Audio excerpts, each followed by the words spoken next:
On this episode, we're looking at leg length discrepancy changes after upper neck adjustments in pediatric patients. Check it out. Okay, welcome back everyone to the Upper Cervical Chiropractic Research Show. This is episode 29 on behalf of the Council on Upper Cervical Care. I am Dr. Kevin Leach, and here with me once again is Dr. Tyler Evans. How are you, sir? Hello, good to see you. Awesome. All right. Well, so this paper is functional leg length discrepancy among pediatric scoliosis, a reversible neuromuscular compensation from craniocervical junction misalignment. And the authors are Brunette, Gélinas, and Chankowsky. And I think do you know how does he's a Blair doc, right? Luke Gélinas? He's an upper cervical doc up in Ontario. Yeah. Okay. Yeah. I think he does Blair. Okay. Do you know the proper way to say his last name by chance? I have heard that it is Gélinas. Gélinas. Okay.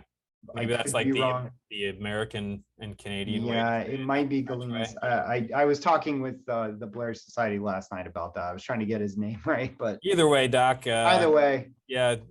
Sorry for mispronouncing that. All the respect to you. So this is in the Journal of Musculoskeletal Disorders and Treatment, and this was 2021. So this was a new one. This was a recent one. This is one I wanted to do with you. Now, as of late to just get that out there and give some credit to where credit's due and kind of go over this. So, do you want to give a little summary on this? I didn't really write anything up, but how familiar are you with this one here? So this is a big push by the Blair Society. So Drew Hall and Dr. Gélinas and Jean Brunette, they started working on this. I think the legs started to grow on it about 7 years ago. So it's been 7 years in the making. Roughly about $70,000 have been put into this paper to get it across the finish line.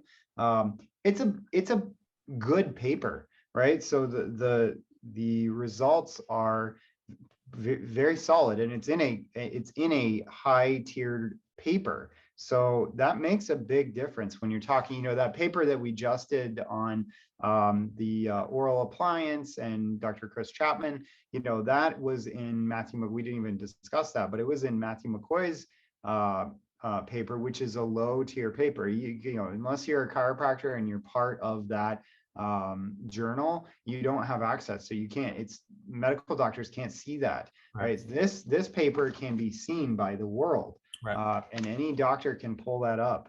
So, is it open source? I think it's open source, right? Yeah.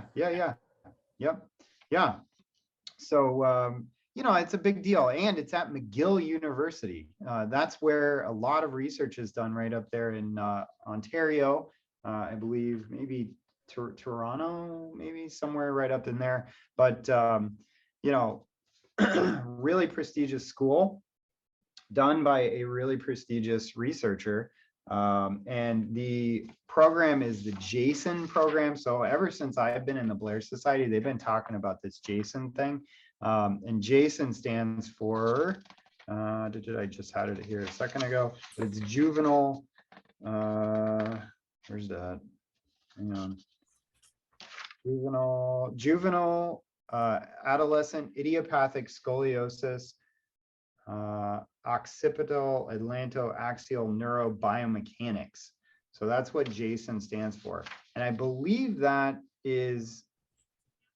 a group, I think, up there at McGill. So which received the approval of the ethic board of McGill University. I don't know the exact details on it, but what I know is that JASON has been around for a while. This is a push that's been done by the Blair Society for at least 7 years now.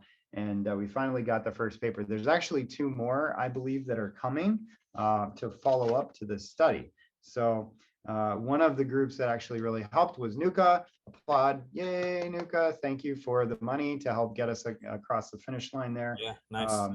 Yeah. So, but yeah, so it's a big study. It has a really great outcome. We can talk about that more in a second. But when you're talking about these kids with scoliosis, right? So we talk about a 15 to a 50-degree Cobb angle. Those are the kids that we get over 35 degrees or 30 degrees. And I think we start talking about surgery, or maybe it's 50 degrees. But that's something that's a big difference in their life, because if you can prevent them from getting to that high Cobb angle, you can prevent them from having those rods in their back that literally, fuse their back for the rest of their lives. Curious.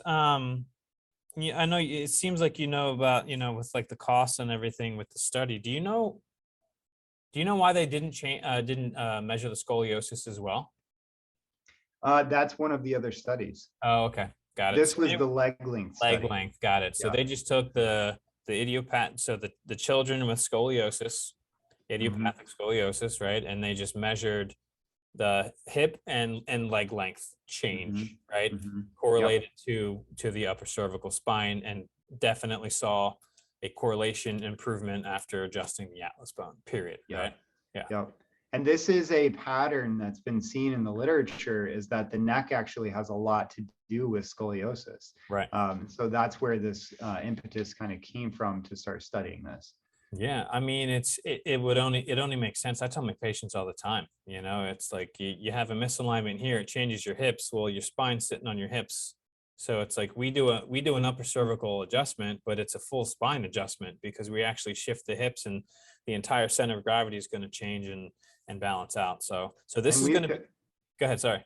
Well, I was going to say, you and I have discussed a lot of the neurology of that in the past, Yeah. So this is going to be a like the next study, or another study, or a follow-up study? Yeah. So there's two more studies. This Cool. was the first of the three. So. Oh, okay.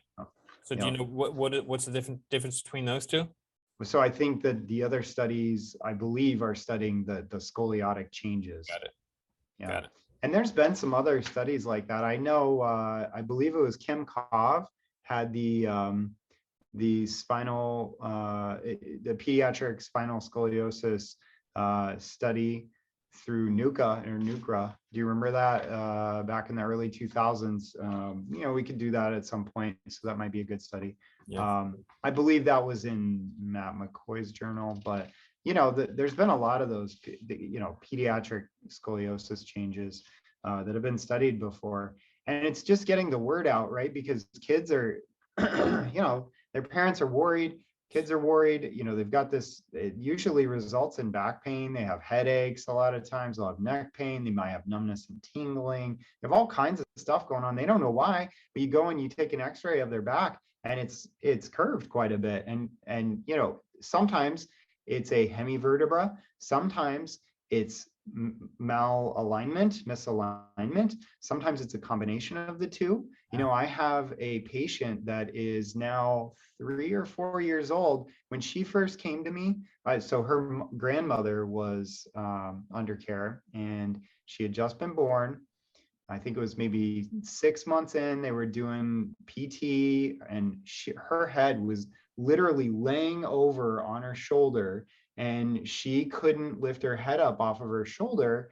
And the parents were freaking out. They were worried that she was going to be that way the rest of her life. And all I did was, I did this, what we do? We literally do a massage at C1 to feel for the restriction and see where it's at, and just do a little, and that bone goes, it just goes right back in there. And her whole spine shifted over a period of weeks. They did MRIs. She had missing hemivertebra, to where the bone is literally like this, right? If you guys can see it on there, it's like a half bone. It should be like this, but it's like a half a bone. And so the only thing you can do is correct the spine as best as possible and build the strength of the muscles. And now she's up walking around. She's 3 going on 4. Awesome. She hasn't had any, rods put in her back, and she gets MRIs every 6 months. They MRI that little girl just to make sure that she's not getting all out of whack. But awesome, man. It's a big deal, man, to these kids. Totally. It changed, life changing, absolutely life changing. Yep. Absolutely. Yep. I mean, it's impossible to know what their life would be like in the future, but it's just, I mean, it's obvious, you know. Okay, cool. Maybe talk about the results here. Yeah. Let's see. All patients presented at first with leg length discrepancy and a craniocervical junction misalignment. So the mean leg length discrepancy was 11 millimeters at first presentation. There was a mean 90% reduction of leg length discrepancy at the first follow-up. So I guess 1.1 millimeters was the average, realignment length, which is incredibly tiny. Incredible, yeah. Incredibly tiny. And that was about 15 days post adjustment. Mean leg length discrepancy during the complete follow-up period was 2 millimeters. So that was an 82% less than that of the mean. With a yearly follow-up at 1.2. Yep. With 1.2 mean yearly, 1.2. 1.2 craniocervical corrections. Got it. 1.2 adjustments per year. Recurrences and treatments per patient.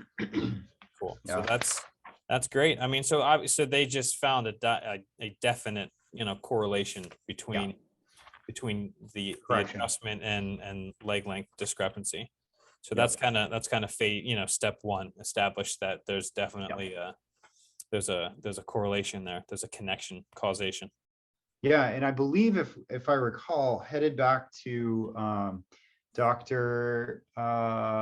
Gary Knudsen, the leg length guy. Do you remember talking about Gary and his leg length studies? He did 2 papers, one that was on functional and the other one that was on structural, right? And so when we talk about 11 millimeters, that is how they measure a functional versus a structural a lot of times. So if it's past a certain point, it's a structural leg length discrepancy. Anything over like 11, 10, 11, 12. Now these are in kids, so it doesn't really fit the bill for that. Yeah, go ahead. I was curious if it was a radiograph measurement or if it was okay, that's what yeah. And I know that's a lot of full spine docs do that as well. And I actually have a structural short leg. So when I, what is the acetabulum and whatever that they measure. Me too. So, yeah. So when I, thank you, football. Yeah. I had a stress fracture in my right shin like my entire senior year of football. Yeah. Oh, okay. Does that was it like just crushing down and then now my right leg is like structurally shorter? It's crazy to think about, but yeah. Yeah, I had a broken right foot and I played on it for a year. Yeah. Of course we did. That didn't matter in my adult life. Walk it off. You got a broken shin. Walk it off. Walk it off. Wrap it up. Yeah. So, these are the things that you do these as a child, right? Like these are the things as a kid, right? Scoliosis, sports injuries, what have you. You've got pelvic unleveling. You live with this, and then you wonder why we have people at 50, 60, 70 years old getting hip replacements. Right? On one side. What's that? On one side. On one side. I mean, it happens on both sides. Usually once you do one, that's what happens. They go and do the other one, right? But it's like they don't degenerate at the same rate. It's like, well, why is that? It's like you're not walking around on one leg. And I'm not saying everything is that way. Sometimes people tear an ACL for whatever, because there's a weakness.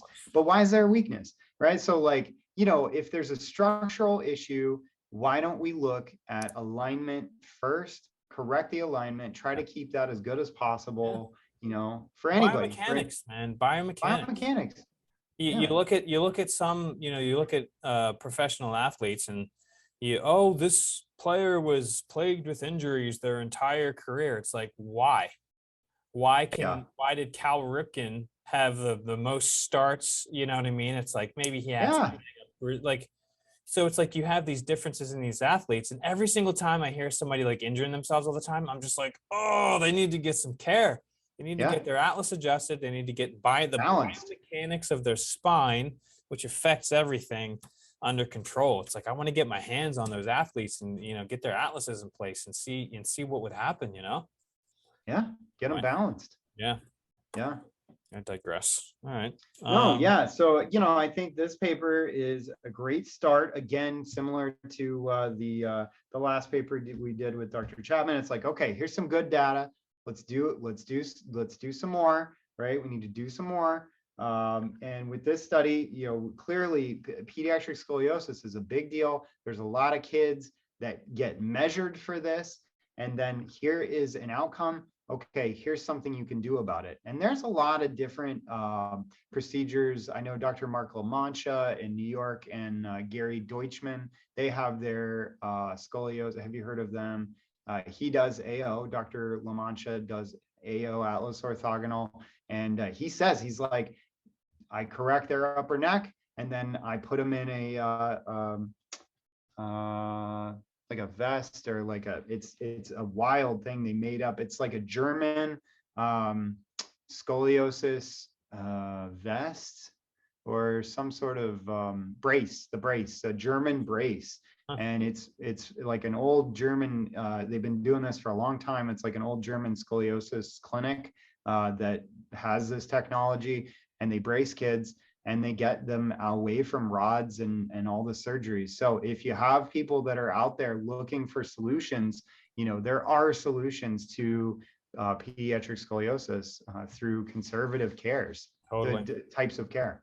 Totally. And we're not saying it's going to go back to zero straight as an arrow, but it can significantly help, and it can significantly prevent a lot of future aches and pains and just health issues in general for the future. I still remember Dr. Kevin Broom sent me, this was probably back when I was in Italy, actually. He sent me a pre and post lateral x-ray of a 9-year-old boy 45 minutes after his adjustment, and his neck changed. Like his posterior arch was just curved up against the curve, the lateral sagittal, sagittal view. And it was just like, you just look at that and you're like, if this kid never got an adjustment, in 10 years, in 20 years, he's going to have degeneration as a 20 and 30-year-old, and who knows what his health issues are going to be like in the future. And it's just like, how many of those kids are out there that don't hear about upper cervical chiropractic, or just chiropractic in general? Chiropractic could have helped, I'm sure. Dude, I'm getting a little animated, but it's the kids that I see that are in their, early, they're getting into their teenage years, but they are still moldable, right? Up until about 18, their joints are still very moldable. They are not fused. You can literally alter their biomechanics. You can alter their patterns of their body by changing the alignment of their spine. So for parents to know that and prioritize getting their kids. I had a young guy coming up. He's coming up 2 hours south of Boston, an hour south of Boston. So 2 hours up to me, because I'm an hour north of Boston. They drive 2 hours once a week for the last few weeks to get his neck corrected. So when he first came in, if you guys can see this, his whole body was like, I don't know, you can't see it, but his whole body was leaning like this when he first, and he didn't know it. His mom and him didn't know it, that he was so out of alignment. After I adjusted him, he's standing up straight, and he will get out of the car to go to school after a few seconds when his mom asks him, even though it's still painful and he's having a hard time. But holy cow, I mean, the kid is 6'4", I think, and he weighs about 200 pounds. So, and he's a 17-year-old or an 18-year-old. So he's a big guy. And so clearly he's struggling, but it's huge. He wouldn't get out of the car it took him 30 minutes to get out of the car because he was in so much pain. He didn't want to get out of the car. So parents know that they have access to this stuff. They don't have to have their kids suffer. So, well, unfortunately, a lot of people don't know that there's actually an answer, and there's a very conservative answer that can help tremendously. But that's why we're doing these podcasts, and that's why we're trying to get the word out to people to check the spine, man. Check the spine. It can change lives. So it changes lives. Changes lives. All right. Anything else for the study here? More to come. More to Yeah, come. yeah. I'm looking forward to the next two papers. So we'll do those, I'm sure, in the future. We'll reference back to this one. But this again, this is because we do this every day and we've done it for I know. a decade. Like we're just like, oh yeah, like this is, oh yeah, this is confirming Well, leg length. It's what we see. do. Yeah. But for somebody who doesn't know that this connects to like how your hips are and your leg length, it's like, it's kind of like, it's surprising. It's like, oh wait, this other practitioner said I have a short leg and I've been wearing a heel lift forever. And it's just like, did they ever? I know it's tough, man. Especially, it's interesting. I'm not sure if you measure this or if you notice it, but we measure, at least in NUCA, we'll do a standing, we'll check the hips, right? And then we'll check the legs laying down. And it doesn't always correlate like, oh, right short and then right, short. It's sometimes it's opposite. And so you get patients that come in and, maybe they have a right short leg, and then they were measured laying down. So they get a lift, but even without the lift, when they stand, the right hip is high. So now they're walking around and it's making it worse. And you're just like way worse. Way worse. Yeah, because it's functional. Right. So it's the perspective, it's the philosophy. It comes back to, what are you using as a practitioner to determine the outcomes and the actions that you take, right? So, with us, our philosophy dictates what we do. Our philosophy is that, structure dictates function, right? So if we can correct the structure, then it will alter the function. Don't go messing with a functional thing when you're not looking at the real structural problem. Right. Or attempt to fix the structure when it's a functional problem. Yeah. That too. Yeah. Well, I mean, it's like falsely fixing the structure with like a heel lift, right? It's like, okay, that doesn't, that doesn't make sense. Yeah. You're putting a stilt in on the Leaning Tower of Pisa on the wrong side. Yeah. Bye-bye. It's like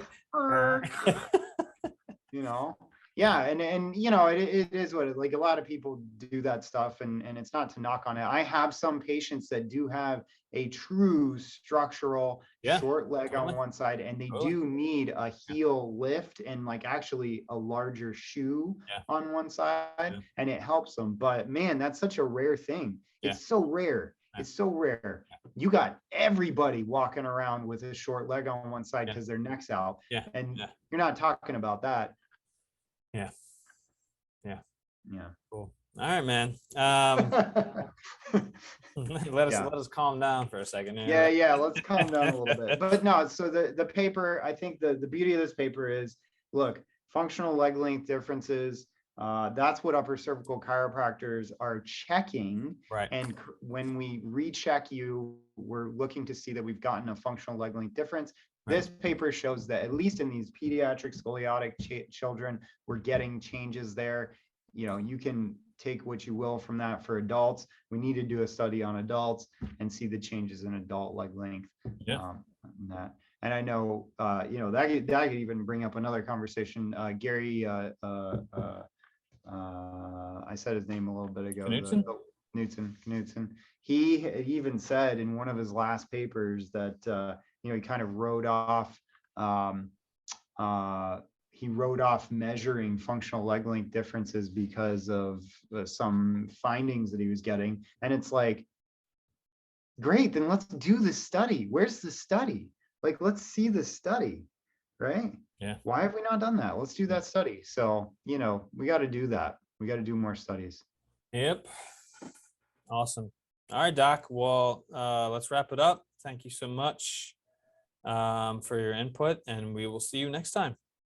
Absolutely. Awesome. See you next time, sir. Yep. See you. Okay, that's it for this episode. So what did you learn that fascinated you or surprised you about the research today? Join or start the conversation in the comments below. Hey, thanks so much for watching. To watch more of our research shows, click or tap the screen right there. To subscribe to the channel, click or tap the screen right there. Until next time, I'm Dr. Kevin Leach with the Upper Cervical Chiropractic Research Show. bringing awareness to conservative primary spine care, upper cervical chiropractic care, and traditional chiropractic. Until next time, take care and take care of your spine. It's the only one you'll ever have.